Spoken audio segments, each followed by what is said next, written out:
ngeliatin, gue sambil rokok. Itu yang namanya trekking pole, kalau nggak tahu trekking pole itu kalau kita buat naik gunung tongkatnya lah, trekking pole namanya. Itu trekking pole terbang di depan Kiki, dan itu melayang-layang.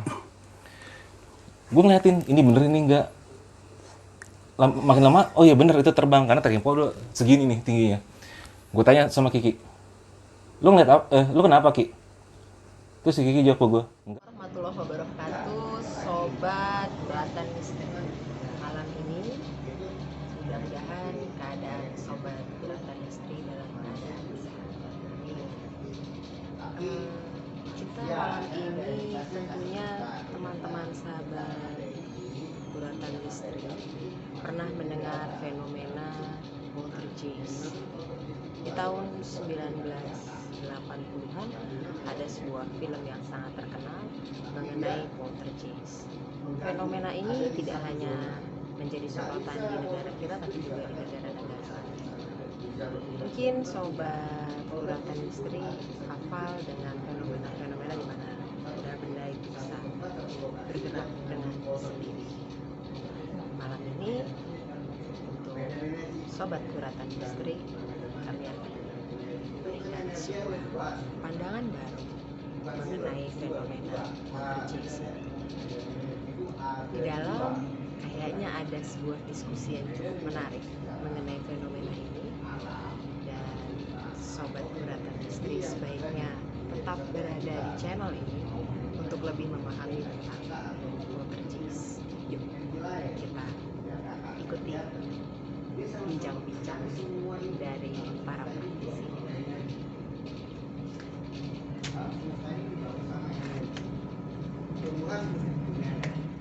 Assalamualaikum. Waalaikumsalam. Lagi apa? Ini loh, Puji ini loh ngajak ngobrol. Ini teman-teman dari sobat Bulatan Misteri boleh ikut gabung. Silakan. Monggo masuk monggo. Ayo. Mudah-mudahan obrolannya bisa mencerahkan. Amin, amin. Pastinya lah. Diizinin. Pasti. Kita kan selalu ngomongin sesuatu yang berguna, yang positif. Siapa nih Mbak Desi? Mau nanyain soal apa nih datang? Yang tadi yang kita sempat Teleponan. bincang-bincang. Ya, nanya itu.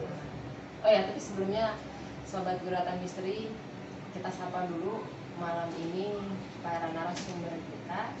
Yang pertama adalah Mas Bayu. Hai.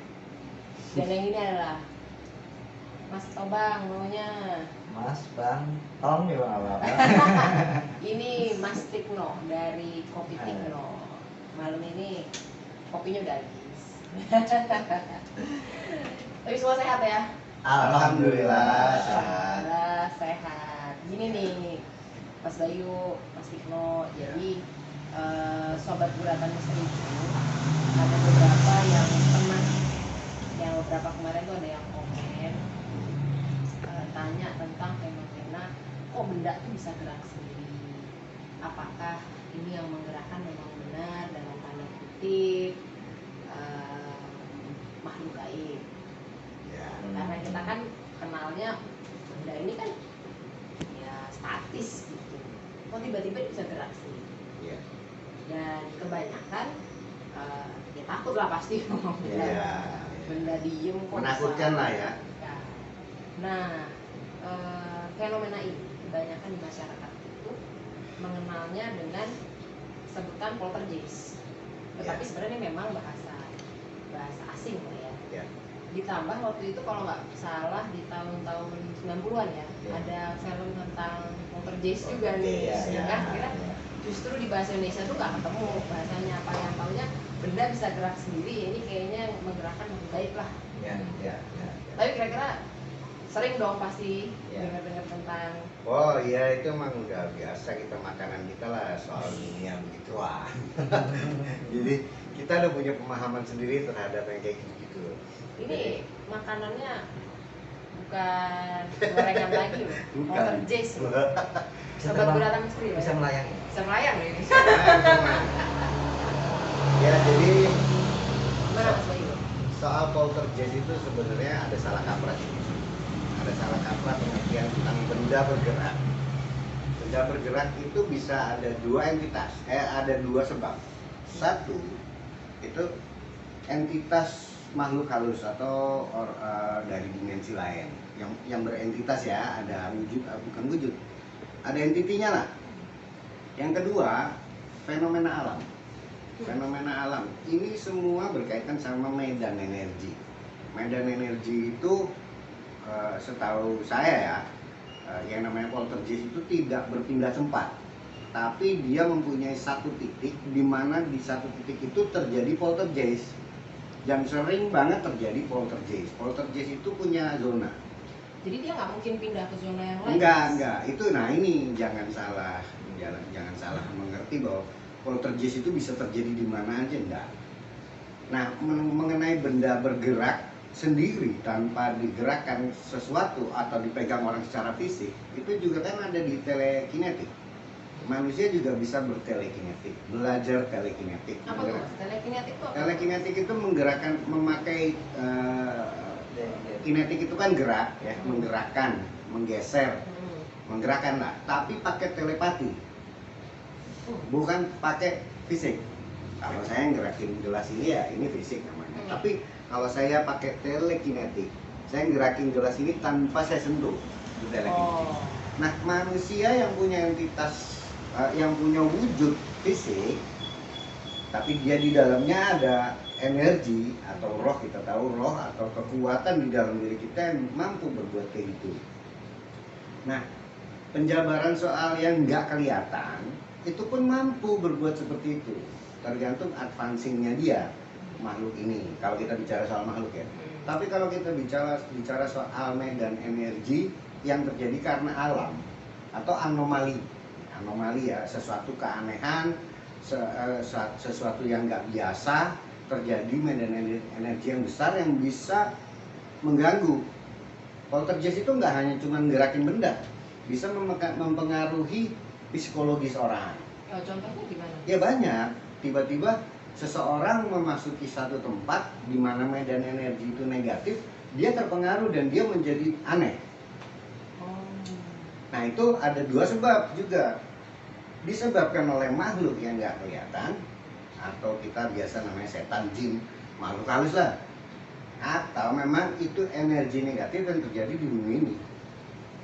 Di antara dua ini ada contohnya nggak, Mas? Yang memang fenomena poltergeist ini karena sesuatu alasan yang ilmiah, sama satu memang mungkin contoh yang terjadinya fenomena poltergeist ini karena makhluk gaib. Nah, ini. Dan bagaimana misalnya membedakan? Kita ngambil dua contoh besar aja. Contoh besar ini mungkin nggak tahu ya masalah ini mewakili atau enggak.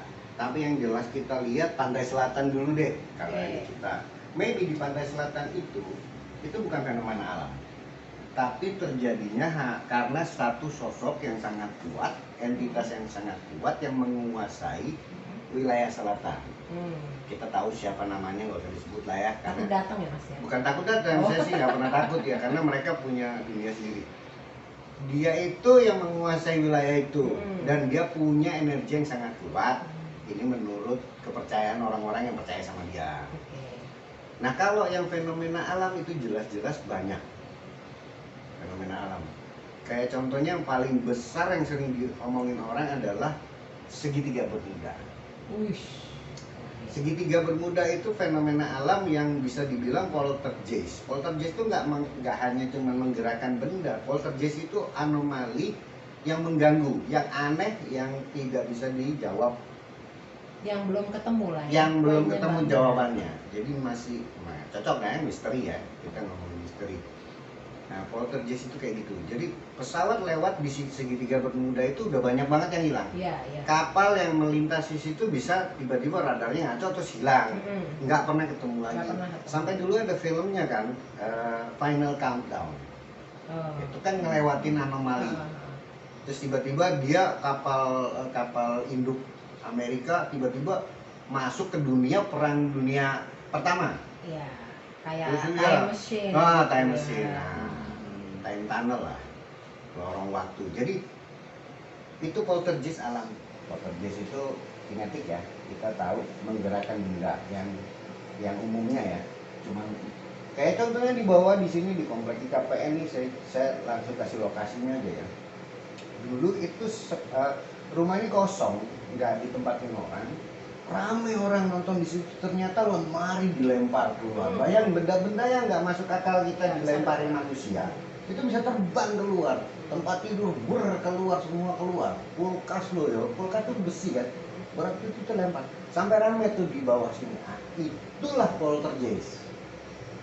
Tapi itu barang-barang waktu dilempar keluar kembaliin lagi. Enggak ya, Oh, enggak. enggak. Mungkin diambil tukang beling ya. Tapi yang jelas orang itu saking ramenya ya, puyeng dulu lihatnya. Nah itu kalau menurut Mas Bayu, Mm-mm. kejadian itu faktornya apa? Yang waktu kejadian di Kalau di bawah sini rumah itu sampai kosong sampai sekarang, itu karena mungkin orang ketakutan aja ya, ketakutan yang nggak ada alasannya. Kalau saya bilang itu sebetulnya poltergeist alami. berarti harusnya ada gejala Medan energi yang sangat kuat, yang negatif. Oh. Kan energi itu ada yang negatif, positif. Kita bisa dipengaruhi energi positif. Kayak contohnya tanaman ini nggak pernah dia mengeluarkan energi negatif. Iya. Tanaman Makanya itu kalau orang yang menanam energinya negatif biasanya nggak tumbuh ya. nggak tumbuh. Makanya kita harus bersama, seirama dengan dia, kita menyamakan energi kita. Jadi energi ada dua juga, positif negatif. Nah, kalau yang mengganggu itu pasti energi negatif. Iya, pernah sih kita gua itu pernah punya pengalaman, Mas, ketika gua lagi ada pelatihan biasa di kampus gitu. Terus tiba-tiba ada seseorang nggak tahu siapa ngomong pakai bahasa Sunda. Itu waktu itu kasusnya ada di Bogor. Tiba-tiba dia itu ngomong pakai bahasa yang gua nggak ngerti. Mungkin dia nggak suka dan sebagainya. Tiba-tiba kita semua masuk dengan ramai. Tiba-tiba itu apa kayak genteng jatuh, Mas. Wah, hancur. Tapi itu nggak ada apa batu dan sebagainya, Mas. Nah, apakah itu yang dimaksud dengan gaib? Atau itu emang poltergeist juga? Itu bukan poltergeist. Jadi kita harus tahu poltergeist itu punya zona. Ada titiknya di mana, dan titik itu nggak akan pernah berpindah-pindah. Jadi kayak ada beberapa ruko di daerah situ tuh, itu dia nggak laku-laku. Ada poltergeistnya karena susah. Dibuat usaha kacau, semua pokoknya kacau. Nah, kalau yang kayak gitu itu berkenaan dengan entitas gaib. Karena entitas gaib itu juga bisa mengajari dirinya untuk berinteraksi dengan dunia fisik. Dia belajar tuh, jin-jin itu belajar untuk bagaimana gue kan nggak bisa nyentuh gelas nih. Kayak kita sekolah ya, Mas. Nah kayak iya, makanya sekolah kan biar pintar. Jin juga sekolah biar pintar, biar kalau gangguin orang biar dia takut gimana Iya. gue gerakin aja lah kelasnya gitu. Soalnya kalau kita lihat David Copperfield atau Nah, itu gimana, Mas? magician itu kan Nih. juga dengan trik mereka bisa memindahkan gitu. Kalau kan? pesulap itu rata-rata dia hipnoterapi. Oh. Jadi masuknya ke telekinesis tadi. telekinetik bukan Telekinetik. hipnoterapi. Hmm. Telekinetik itu bukan hipnoterapi, tapi hipnoterapi itu adalah gini. Dia bisa menerapkan hipnotis skala besar. Oh gitu. Sebetulnya nggak terjadi apa-apa. Orang itu hanya dikasih ilusi mata doang. Digiring opininya, pikirannya untuk berpikir itu terjadi padahal enggak. Suges. Jadi hipnoterapi itu bisa mensuges orang untuk oh iya ini benar padahal enggak. Nah, kalau telekinetik itu ada beberapa orang yang punya bakat telekinetik, enggak banyak. Kalau hipnoterapi, hipnotis itu bisa dipelajari. Oh, jadi Tapi kalau telekinetik nggak bisa dipelajari, itu bawaan. Makanya waktu di daerah tempat Mas Bayu yang sempat ada yang dilempar Ya. itu hanya kejadiannya di tempat itu. Di situ ya? aja, Dia poltergeist, nggak pindah ke nggak sebelah pindah rumahnya, ke sebelah enggak. rumahnya. Jadi itu yang disebut poltergeist. Oh. Supaya nggak rancu nih, orang-orang kadang-kadang, wah kalau ada batang pohon jatuh, wah poltergeist, aduh kacau, itu kena angin. Iya. Anginnya kenceng jatuh dan udah lapuk dimakan rayap dalamnya. Jadi jangan gumunan lah, jangan apa-apa dihubung-hubungin apa-apa. Ya. Nah, jadi itu ya, dua ya. Kalau Mas Tikno lagi, ada lagi Ada pengalaman? lagi Ya, apa? paling sih kalau misalkan itu satu tentang masalah tadi. Yang kedua ketika kita lagi ada ospek. biasa dulu zamannya dulu itu ya suka bantuin orang jadi ghostbuster lah.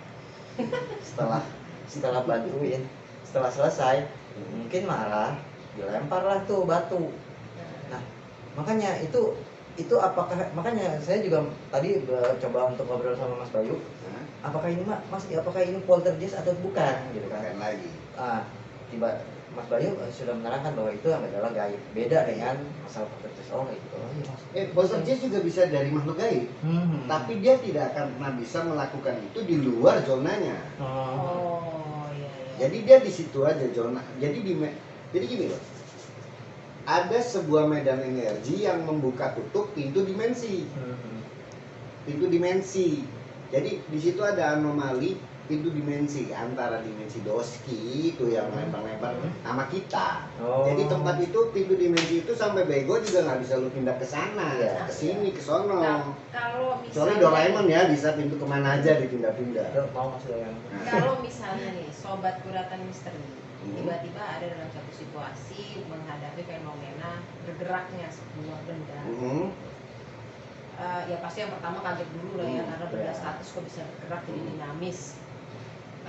Membedakannya bahwa, atau minimal bagaimana caranya bisa merasionalisasi gitu ya, bahwa ini bukan fenomena gaib, atau minimal bisa membedakan ini fenomena gaib atau memang ada fenomena alami Lain. lainnya. Ya. Itu tipsnya gimana tuh? Tipsnya gini, jadi kalau sesuatu benda bergerak itu terjadi terus menerus di pokoknya rumah saya nih sering banget itu kayak piring jatuh kerumpian terus sering banget tuh terjadi, disitulah poltergeist. Jadi nggak bisa dibilang itu makhluk gaib juga, nggak, belum pasti bisa dibilang itu makhluk gaib, belum pasti juga itu dibilang alam. Tapi yang jelas poltergeist itu makanya tanda tanya, siapa yang berbuat, alam atau makhluk, gitu, atau makhluk tak kasat mata. Jadi antisipasinya sih sebenarnya ya udah hindarin aja, karena gini, kalau udah ada di bawah santai aja sama saya. di bawah santai. Jadi kalau tiba-tiba kita nongkrong di satu tempat terus ada sesuatu yang bergerak atau kita ke situ lagi besok-besok, bergerak lagi nggak lu? Bergerak lagi nggak lu? Jadi kalau itu terjadi berturut-turut sering banget, saking seringnya itu sampai orang udah percaya, oh di situ bang barang bisa bergerak sendiri, itulah tempat poltergeist. Ngapain terus kita nongkrong di situ lagi? Karena itu baru benda yang bergerak. Nanti belum psikologi kita yang kena. Jadi hindarilah tempat-tempat kayak gitu. Jangan dicari. Karena kita ini di dalamnya ini energi, nyawa kita, roh kita ini energi. Energi yang kita nggak mau dong, energi kita terkontaminasi dengan energi yang nggak kita tahu. Jangan dicari, hindarin aja. Oke. Nah itu sobat misteri, mungkin diskusi yang singkat tapi padat ini bisa jadi masukan ya. Kalau besok ke depan misalnya menghadapi sebuah fenomena di mana benda bergerak sendiri, itu tips dari Mas Bayu dan dari pengalamannya Mas Tikno tadi yang bisa kita ambil kesimpulan mungkin ya, jangan langsung menjustifikasi bahwa itu adalah fenomena gaib. Poltergeist. Iya.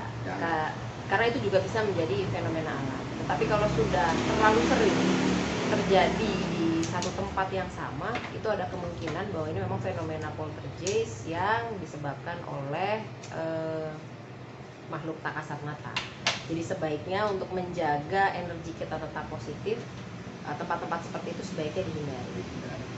Nah, sebelum video ini berakhir, teman-teman bisa sobat guratan misteri juga bisa menyaksikan perjalanan dari Mr. Pierre yang berbincang-bincang dengan narasumber yang lain tentang pengalaman-pengalaman poltergeist. Sama, ngobrolnya sama. Iya, yang seperti disampaikan oleh Mas Tikno.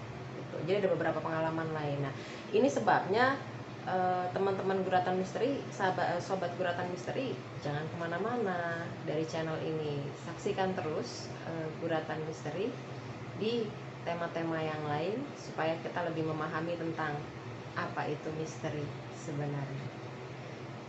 Assalamualaikum warahmatullahi wabarakatuh. pas gue lagi di atas Gunung Gede ya. Waktu itu jam habis Isya lah, posisinya kita udah di Batu Kukus 2. Itu Batu Kukus 2 kita istirahat, di situ kita baru sampai. Gue berempat. Gue di sini, di situ si Kiki. Pokoknya intinya saat itu gue cuma denger Kiki tuh kayak ngomong, kayak gitu. Gue kaget dong. Kenapa sih Kiki ini? Gue liatin, gue sambil rokok. Itu yang namanya trekking pole. Kalau nggak tahu trekking pole itu kalau kita buat naik gunung tongkatnya lah. Trekking pole namanya. Itu trekking pole terbang di depan Kiki dan itu melayang-layang. Gue ngeliatin, ini bener ini enggak. Makin lama, oh iya bener itu terbang karena trekking pole segini nih tingginya. Gue tanya sama Kiki, lu ngeliat lu kenapa Ki? Terus si Kiki jawab ke gue, enggak apa-apa Pak. Terus gue giniin, lu ngomong aja, itu trekking pole terbang. Pas gue ngomong gitu, itu jatuh. Prak! Berapa lama tuh durasinya? 5 detik, 7 detik, 8 detik, sekitar segitu. Dan itu benar-benar terbang. Itu yang pertama. Di situ, trekking pole jatuh. Saat itu baru Kiki, iya Pak, itu trekking pole terbang. Lu kenapa nggak bilang? Itu yang pertama. Di situ gue baru ngeliat memang ada sesuatu yang bisa menerbangkan barang itu. Yang kedua, di saat malam itu memang banyak sekali gangguan yang nggak usah gue ceritain lah, karena bukan ini ya, masalah poltergeistnya aja. Jam setengah tiga, seperti biasa habis gangguan-gangguan yang banyak itu, gue pasti orang yang terakhir tidur. Untuk apa? Gue ngejaga supaya anak-anak nih udah tenang, udah tidur, udah santai, baru gue mau tidur. Di situ awalnya gue cuma dengar kayak ada suara kayak binatang minum. Gue pikir entah babi entah apa. Gue masih nggak pikiran yang mistis-mistis sama sekali, nggak. Gue liatin, kok lama-lama kayak udah centeng. Ini apa babi ini atau siapapun ini yang minum nabrak-nabrak barang-barang gue. Gue liatin dong, barang-barang kok nggak ada sesuatu. Ternyata apa? Itu barang adanya di atas, terbang sekitar segini nih, ya semeter lebih lah, semeter 20 terbang. Itu yang namanya nesting. Terus yang namanya apa, kita buat masak tuh apa namanya, panci kecil, itu berterbangan. Tadi gue santai, gue liatin, kan bener-bener gue liatin, gue santai. Ternyata yang lihat itu bukan cuma gue. Kiki akhirnya bangun, si Faisal bangun, dan semua ngeliat. Dan di saat kita mulai ribut, itu semua seperti tadi, prak, jatuh semua. Artinya memang ada makhluk ataupun jin ataupun apapun itu yang mempunyai kekuatan untuk mengangkat benda. Dan itu gue yakini sekali, karena gue ngeliat sendiri. Dan itu benar-benar bukan cuma halusinasi gue ngeliat sendiri ya. Itu yang lihat semua yang ada di situ. Dan itu memang benar-benar benda itu terhempas jatuh. Artinya benda itu sempat terbang gitu loh. Benar-benar itu ada kalau menurut gue ya. Kalau bunyi ketong dong gitu, ada bunyi orang benturan gitu kan termasuk poltergeist juga ya? Oh, kalau itu kalau poltergeist dalam pemahaman gue adalah sesuatu yang benda yang bisa diangkat ya. Kalau itu mungkin kalau kita, ya apalagi yang suka pendakian ya, kadang tuh kita ada pengalaman suka dengar suara apa sih, gamelan atau apapun itu, ya itu sih wajar ya. Tapi gue nggak ngeliat wujudnya. Kalau ini kan bener-bener di depan mata, ini melayang gitu. Menurut gue ini real di depan mata. Itu bahkan posisi trekking pole saat jatuh, orang tadi kita taruh di pojokan rapi gitu, ya benar-benar jatuh di tengah-tengah kita, ngeletak gitu. Artinya kan memang dia diangkat oleh sesuatu. Anggaplah dia nggak terbang, tapi dia bisa digerakkan. Walaupun kita ngeliatnya itu terbang, gitu sih.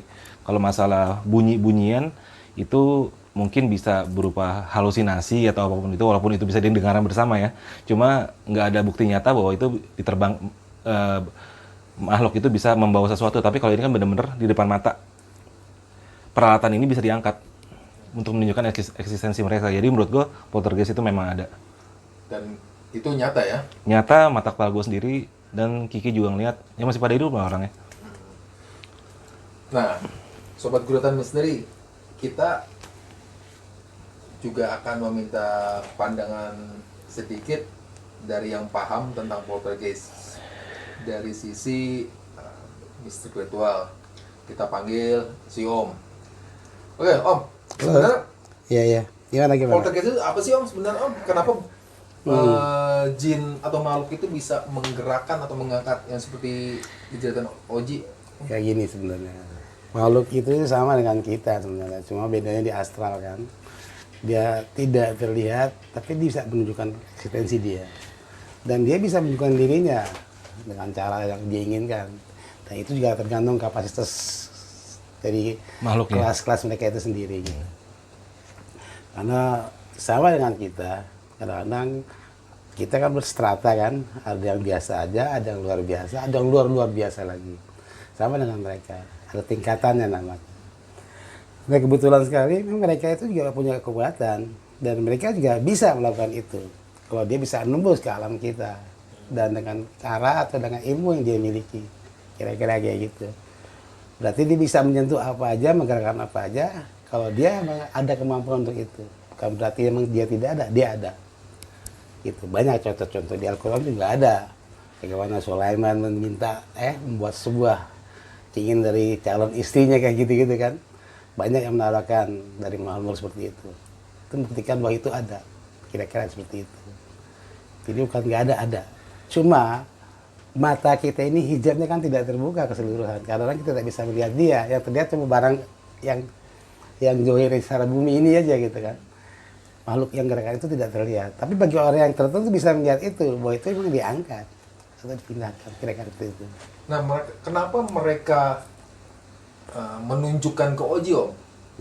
Apakah ini menunjukkan sebuah eksistensi bahwa keberadaan dia ada, atau memang sekedar mereka hanya melintas saja, Om? Ya, kadang-kadang seperti ini ya. Kita kadang-kadang kalau merasa terganggu atau tempat tinggal kita dimasuki oleh orang-orang yang tidak kita kenal, kan ada respon atau reaksi dari kita kan gitu ya. Begitu juga dengan dia. Karena dia tidak terlihat, mungkin juga dia tersinggung kah, atau kita melakukan sesuatu yang tanpa si izin dia dan dia merasa tidak senang. Karena memang saat itu gue tantangin. Nah, apalagi ditantang seperti itu. Dia tunjukin dirinya bahwa dia ada gitu. Beneran gue tantangin. Nah, itu pun masih ya, dalam kapasitas yang biasa gitu. Kadang-kadang yang luar biasa malah kitanya bisa diangkat, dilemparkan kemana aja kalau dia mau. Kira-kira kayak gitu. Nah ini ada cerita yang belum gue ceritain tadi. Kan gue bilang dari jam 7 sampai kita jam 3, jam setengah satunya itu di saat gue mau tidur, ini rambut gue dijenggut, ditarik sampai gue bangun. Itu artinya dia memang bisa melakukan sebuah interaksi secara fisik ya terhadap kita, dan itu gue ngerasain banget. Itu gue dijenggut. Habis itu gue bangun dan gue bukannya, kalau gue sih digituin bukannya apa ya, gue makin kesel, gue makin tantang-tantang, gue anjing-anjing. Habis itu dia terbang loh. Iya. Nah, sebenarnya sebuah eksistensi mereka itu, mereka memang di-upgrade atau memang punya kemampuan dari awal, atau bagaimana? Misalnya di-upgrade seorang dukun selama meng-upgrade itu makhluk, dan akhirnya makhluk itu punya kemampuan. Kalau saya rasa nggak seperti itu gitu ya. Karena sama sebenarnya, kita semua bermasyarakat dan mereka pun bermasyarakat. Kita pun ada orang yang punya kemampuan seperti itu ya. Ya dia bisa menggerakkan barang dengan melihat aja, atau kita angkat karena kelihatan, kita kan wajar-wajar ya. Karena kebetulan alam kita beda, kita tidak bisa melihat wujudnya dia kan astral ya. Sehingga kelihatan seolah barang-barang zohirnya yang terlihat. Padahal dia menunjukkan bahwa dia ada. Memang kalau tipe pada kelas-kelas tertentu, makhluk masuk ke alam kita ini memang terang-terang itu ada sesuatunya, ada kekuatan yang kadang-kadang nggak punya semua makhluk. Kayak gitu. Jadi ada makhluk yang punya tingkatan lebih dari tinggi yang Saya pernah nonton Iya. sebuah tayangan, ada gong, ya kan, tiba-tiba melayang, tiba-tiba gerak sendiri, dan di situ jadi tempat uji nyali. Sebenarnya itu gimana sih, Om? Ya sebenarnya sih mereka ngangkat karena kita nggak ngelihat aja gitu kan. Seperti itu. Contoh kayak gini, Om sering ngalamin dulu nih Om sering berhubungan sama mereka gitu ya. Kebetulan Om alhamdulillah saat itu masih bisa ngelihat dengan jelas. Kadang-kadang kalau Om lagi nonton TV, itu dia turun gitu, nonton bareng, ntar remote kita diganti-ganti. Nah, kalau kita nggak suka sama acara itu, lu jangan ganti-ganti remote nih, gua lagi nonton kan gitu. Kalau di minggir, ada dia. Berarti dia bisa melakukan suatu interaksi kepada barang-barang yang ada di sini. Itu juga gong, karena kita tidak melihat aja, padahal dia diangkat. Dia ngangkat. Itu membuktikan bahwa dia ada di situ, kira-kira seperti itu. Jadi itu memang sebenarnya power mereka, kekuatan mereka ada yang kuat juga, ya? Banyak lebih kuat dari itu, lebih banyak lagi. Ada lagi lebih baik yang lebih kuat itu banyak. Makanya makhluk itu kan dibilangnya perkasa. Manusia itu sempurna, setan jin itu jin, setan kan sifat ya. Jin itu perkasa, kalau malaikat itu mulia. Kan gitu kira-kira. Itu udah aturan Allah berikan gitu. Kadang kalau kita diberikan izin sama Allah, kita bisa ke sebelah gitu, alam sebelah, ya kita bisa lihat itu semuanya. Dan mereka juga banyak sekali, karena mereka itu kalau setiap beranak pinak itu kembaran 10 dan umurnya panjang-panjang. 300 tahun aja masih anak lah, remaja. Jadi nggak usah kaget begitu kan. Cuma kebetulan kita emang ini dijaga, dan ini adalah kita diberikan hak sama Allah untuk jadi khalifah di bumi. Ya itulah yang dia takut, bukan dia takut sama kita, takut sama aturan yang Allah berikan. Kira-kira seperti itu. Makanya dibilang poltergeist itu ada semua. Karena mereka lebih dulu daripada kita. Oke, Sobat Guratan Misteri, menarik cerita dari Oji yang punya pengalaman pribadi dan langsung depan mata dia sendiri melihat sesuatu yang bergerak dan bahkan terbang saat hiking di Gunung Gede. Dan narasumber lainnya, si Om juga punya pandangan soal poltergeist, bahwa poltergeist itu sebenarnya nyata ada dari sebuah kekuatan makhluk yang bernama jin. Mereka ini punya kekuatan untuk menggerakkan, bahkan menerbangkan benda-benda di sekitar kita. Apapun itu juga, bahwa jin adalah ciptaan Allah SWT, dan manusia dan jin saling bertetangga dan tidak saling mengganggu. Makanya Om ya, kita harus saling menghormati satu sama lain ya, Iya. antara manusia dan jin. Betul. Itulah sebenarnya yang diinginkan sama Allah kan gitu. Walaupun kita tahu bahwa makhluk itu diciptakan semata-mata untuk mengganggu kehidupan manusia dalam keimanannya. Nah, tapi ada juga yang tidak seperti itu. Kira-kira seperti itu. Oke. Terima kasih Mr. Oji dan Om untuk waktunya malam ini. Oke.